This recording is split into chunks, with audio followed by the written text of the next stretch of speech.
Good morning. My name is Dave Cart-Howery. I'm the chair of Drake University's Environmental Science and Policy Program, and I'm here with colleagues representing a coalition of scientists across Iowa.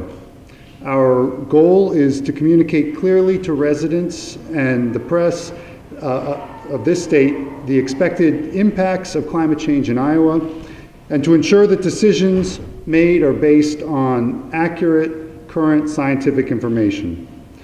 On behalf of scientists across Iowa in climate and climate-impacted fields, today we're releasing the 2014 Iowa Climate Statement, Impacts on the Health of Iowans. Health impacts from fossil fuel combustion and climate change are well established in the literature, but may be underappreciated by the media and general public. This is the fourth statement that Iowa climate scientists and educators have released since 2011, and it's been signed by 180 scientists from 38 colleges and universities, representing nearly all of the colleges and universities in the state with faculty expertise in this area.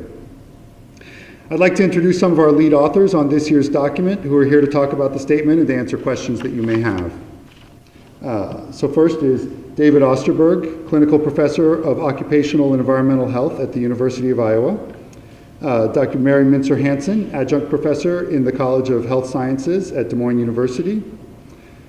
Jean Tockley, Director of the Climate Science Program at Iowa State University. And we're going to begin this morning with some comments from Peter Thorne, Head of the Department of Occupational and Environmental Health and Director of the Environmental Health Sciences Research Center at the University of Iowa College of Public Health. Thank you, David. The evidence for the impacts of climate change on health is overwhelming, and this change is already affecting Iowans. Evidence of these impacts has been well documented in the most highly respected, peer-reviewed scientific journals worldwide. The impacts fall into four principal areas. The first is more frequent and more severe precipitation and heat events leading to injury, disease, and mental health problems. Extreme rainfall events and floods mobilize pollutants into our waterways, and increasingly in Iowa, raw sewage is bypassed from wastewater treatment plants into our lakes and rivers. Floods lead to mold growth in homes that makes people sick, often for months at a time. Extreme daytime temperatures without relief at night induce mortality in the elderly and increase aggressive behavior among others. Second is worsening allergy and asthma associated with extended allergy seasons and allergenic plants that have increased their pollen output.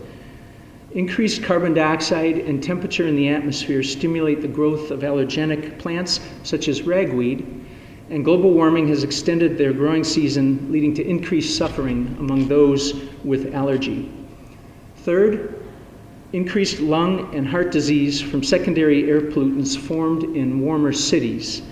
Urban heating transforms primary air pollutants to fine particulate matter and ground level ozone, and these pollutants are more toxic to humans.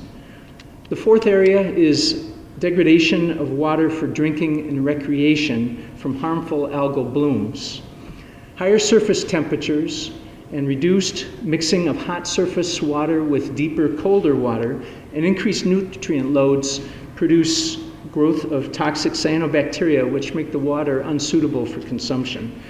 Iowa is experiencing a higher incidence of beach closures due to unacceptable levels of microcystins and cyanobacteria. And this summer in Toledo, Ohio, we witnessed 500,000 people left without safe drinking water because of this. As long as greenhouse gas emissions continue to increase, climate-related health problems will continue to grow. Iowans should be concerned about this. Next, my colleague, Dr. Mary Mincer-Hansen, will talk about the influence of climate change on infectious diseases. All right.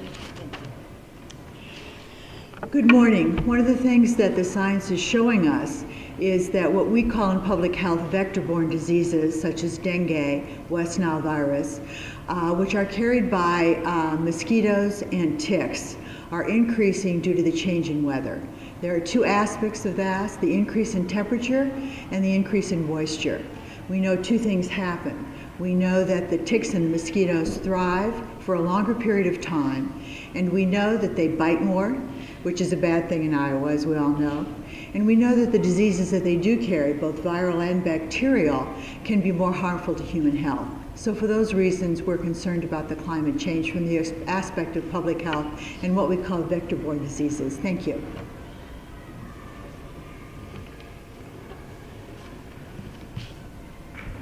So we have two major goals in releasing these statements. The first is to offer ourselves as resources, and the second is to share what we know. In terms of resources, we're putting ourselves forward for the press and interested citizens who'd like to learn more about climate change. Our list of signers includes experts from every part of the state in a wide range of specializations, all of whom can speak to research on how climate is changing or how those changes are impacting their areas of academic study. We're a diverse group of scientists who study a wide variety of sciences relating to climate change and its impacts. We also study the uncertainty associated with climate change and its impacts and seek to reduce the uncertainty to provide a better scientific basis for informing policymakers.